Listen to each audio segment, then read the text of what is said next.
तो आज iQOO 13 पर 144 FPS की गेमिंग कैसे होती है, क्योंकि आप अगर सेटिंग देखते हो तो वहां पर तो 120 FPS अनलॉक है, तो आप 144 FPS की गेमिंग कैसे कर सकते हो, उसका पूरा आपको डिटेल में समझाऊंगा कि ओवरऑल कैसे ये गेमिंग होती है। इसको समझाने के लिए मैंने कुछ दिन पहले Realme का GT 7 Pro का 120 FPS के बारे में एक्सप्लेन करा था। वैसे फोन 90 FPS देता है, बट उसमें 120 FPS कैसे हो रहा था, तो अगर आपको मोटा मोटा आइडिया लेना है ना तो वहां से जाके ले सकते हो। और उसमें मैंने कमेंट पढ़े थे तो बहुत लोग कंफ्यूज हो रहे थे कि जो iPhone 16 Pro Max 120 FPS देता है तो वो भी इस तरीके की टेक यूज करता है। तो मैं एक चीज बता दूंगा कि यहाँ पर हम लोग जो गेमिंग करेंगे उसमें ना दो कॉन्सेप्ट होते हैं। पहला जो कॉन्सेप्ट है कि आपको जो मोबाइल जो मैन्युफैक्चर्ड है या BGMI जो बाय डिफॉल्ट अनलॉक करके देता है अपनी सेटिंग पे 60, 40, 30 FPS, 90 FPS, 120 FPS, तो वो तो जेन्युइन ट्रू 120 FPS आएगा। बट यहाँ पर जिस फोन पर 120 FPS नहीं है, अगर वो 90 FPS दे के 120 खेलने के लिए ऑप्शन दे रहा है, तो वो सॉफ्टवेयर और साथ में चिप की हेल्प की वजह से वहां पर एडिशनल नए फ्रेम्स ऐड ऑन करता है, जिसकी वजह से आपको एक फेक कह सकते हो 120 FPS मिलता है। तो देखो मैंने इसको समझाने के लिए दो चीज रखी है। डिस्प्ले की रिफ्रेश रेट है वो आप देख सकते हो कॉर्नर में 144 देखने मिल रही है, और यहाँ पर एक जो बीच में आप FPS मीटर देख रहे हो वो FPS मीटर है, वो जेन्युइन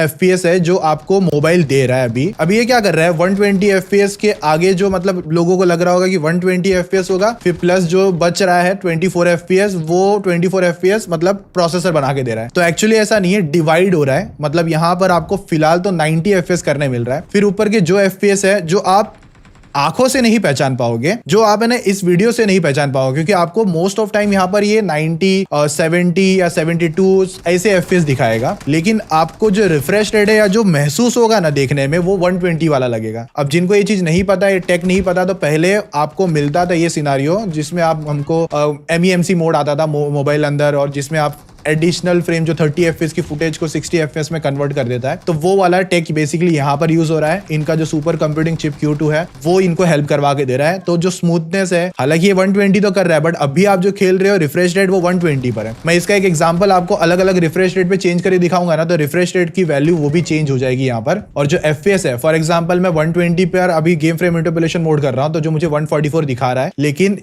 एक्चुअल में जो FPS है वो 88 और 90 के बीच में आ रहे हैं। बेसिकली हम लोग सबसे पहले एंगल्स वगैरह पे देख लेते हैं जहां पर ज्यादा FPS का डाउन और फ्लक्चुएशन देखने मिलेगा। तो जैसे हम लोग डाउन हो रहे हैं तो 90 के FPS है ऊपर के। फिर जो आपको एडिशनल जो फ्रेम एड ऑन हो रहा है ना इस बार, वो आपको सॉफ्टवेयर करवा के दे रहा है, या फिर इनका जो एडिशनल चिप है वो नए फ्रेम एड ऑन कर रहा है। हालांकि जो डिवाइस है वो 90 FPS दे रहा है, और लेकिन आपको देखने में यही लगेगा कि आप 140 FPS की गेमिंग कर रहे हो, जो 120 से और ज्यादा स्मूथ लगेगी। अब इसके फायदे नुकसान तो देखो यही है। फायदा तो सबसे बड़ा कि आपको बेटर FPS देखने मिल रहा है, ज्यादा फास्ट मोशन देखने मिल रहा है, लेकिन यहाँ पर आपके सामने दो कभी कभी इशू आ सकते हैं। एक तो कभी कभी सर्टन एकदम से FPS लैग देखने मिल सकता है, एकदम से आता है वो, और दूसरी चीज जो जायरो डिले वाला इशू देखने मिलता है। तो अगर आप प्रॉपर प्रो गेमर हो तो उनको मैं यही कहूंगा कि ये मोड बंद करके खेलोगे तो ज्यादा बेटर है, क्योंकि आपको फिर जो सर्टन सिनारियो में एकदम से चेंजेस देखने मिलेगा ना, तो वो आपको प्रॉब्लम क्रिएट करवा देगा। तो इसके लिए लेकिन आप एक्सपीरियंस करना चाहते हो, अगर आपने iQOO 13 ले लिया है 144 में कैसा चल रहा है, वो चीज देखने में, विजुअल लेने में ही आपको बस मजा आएगा। और जैसे आप देख रहे हो 88 के FPS को स्टक कर दिया है, उसके बाद के जितने भी एडिशनल फ्रेम्स है वो दो इमेज के बीच में या दो फ्रेम के बीच में एक नया इमेज एड ऑन होता है, वो बैक एंड पे होता रहता है, वो हमको उतना पता नहीं चल रहा है, लेकिन वहां पर वो विजुअल, वो जो एक्सपीरियंस है वो पूरा नया निकल कर आता है। अब टेक्निकली यहाँ पर एक काफी अच्छा टेक है। मैं इतना मानता हूँ कि आने वाले टाइम में अगर हर एक ब्रांड, फॉर एग्जाम्पल मैं ज्यादा नहीं, जो ब्रांड 60 या 40 FPS की गेमिंग अनलॉक करके देते हैं, तो वो अगर 10 FPS भी या 20 FPS भी बढ़ा के दे देंगे इस तरीके से, या गेम फ्रेम इंटरपोलेशन मोड करवा देंगे, तो जो 30 वाले डिवाइसेस या 40 वाले डिवाइसेस है उनमें ये टेक आता है ना, तो लिटरली काफी ज्यादा नेक्स्ट लेवल चेंज देखने मिलेगा। पर यहाँ पर जो जायरो डिले है या जायरो प्लेयर है उनके लिए थोड़ा सा इशू हो सकता है। तो बाकी सिंपल कहना यही है कि अगर मैं इसमें नॉर्मल 120 FPS लगा के खेलूंगा तो मुझे 120 डायरेक्ट देखने मिलेंगे। बट जैसे अभी आप देख रहे हो मैंने इस पे 120 रखा हुआ है, but game frame interpolation on करने की वजह से ये फोन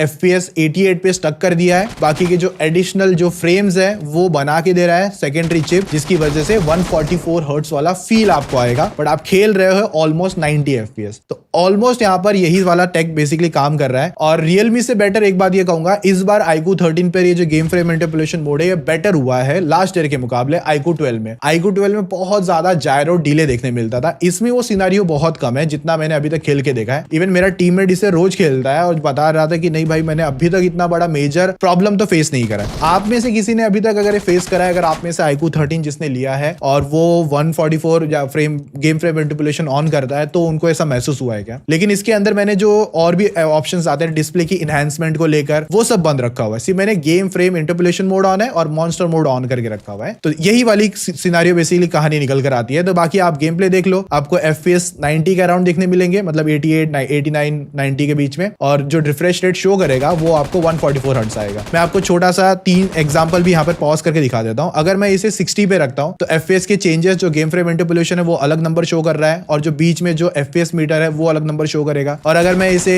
90 पे रखता हूँ तो एक अलग नंबर आएगा, और 120 पे लिटरली काफी ज्यादा तगड़ा नंबर आएगा। और 120 हर्ट्ज से 144 हर्ट्ज की गेमिंग, यस डेफिनेटली आपको 24 फ्रेम थोड़ी सी स्मूथ देखने मिलती है, पर मैं जो हाई कॉम्पिटिटिव या जो एकदम प्रो गेमर्स है उनको अवॉइड करने के लिए कहूंगा, बस यही है। क्योंकि कभी कभार आपको सर्टन FPS का स्टक जरूर मिल सकता है। तो यही पूरी कहानी है, आप देख लो, आपको पूरा आइडिया लगेगा कैसे निकल कर आता है पूरा सिनारियो।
तो अगर मैं पूरी कहानी सिंपल में समझा दूं तो यहाँ पर ये जो हमने गेम प्ले करके दिखाया, तो बैटरी ड्रेन जो हुआ वो आपके स्क्रीन के सामने, और टेम्परेचर जो गेन हुआ वो भी आप देख सकते हो। तो यहीं पर मैं यही कहूंगा कि अगर iPhone 16 Pro Max, 15 Pro Max में जो 120 है, iQOO में 120, वो 120 Gen 1 आता है, वहां पर ये मेथड काम नहीं करता। जो ब्रांड स्पेसिफिक ये बोल के लॉन्च कर रहे हैं, जैसे कि OnePlus के कुछ डिवाइसेस है, Realme के GT7 Pro है, iQOO 13 काफी टाइम से इस चीज पे काम कर रहा था, तो जिसकी वजह से उनका जो ये है गेम फ्रेम इंटरपोलेशन मोड, तो वो आप जब करते हो तब आपको 144 हर्ट्ज देखने मिलेगा। बट स्टिल आपको अभी भी इसमें कुछ डाउट आ रहा है या चीजों को लेकर कभी भी कुछ ऐसा समझ में नहीं आ रहा है, तो मुझे कमेंट बता दो। मैं मोस्ट ऑफ वो आंसर हो सके तो कमेंट में पिन कर दूंगा, और वीडियो की अलग जरूरत पड़ी तो मैं अलग से वीडियो बना दूंगा। बाकी वीडियो अच्छी लगी है, 144 हर्ट्ज पूछ रहे थे, तो मैंने यहाँ पर आपके सामने ये वीडियो लेकर आया। तो होप सो आपको अच्छा लगा होगा। लाइक कर देना, सब्सक्राइब कर देना, 3 लाख के बहुत ज्यादा करीब है, तो फटाफट इवन 5 लाख भी हो जाएगा तो मजा आ जाएगा। बट हाँ ठीक है, 3 लाख पहले छोटा टारगेट कंप्लीट करते हैं। यहाँ पर सब्सक्राइब कर देना। मिलते हैं नेक्स्ट वीडियो में, तब तक के लिए टेक केयर, बाय।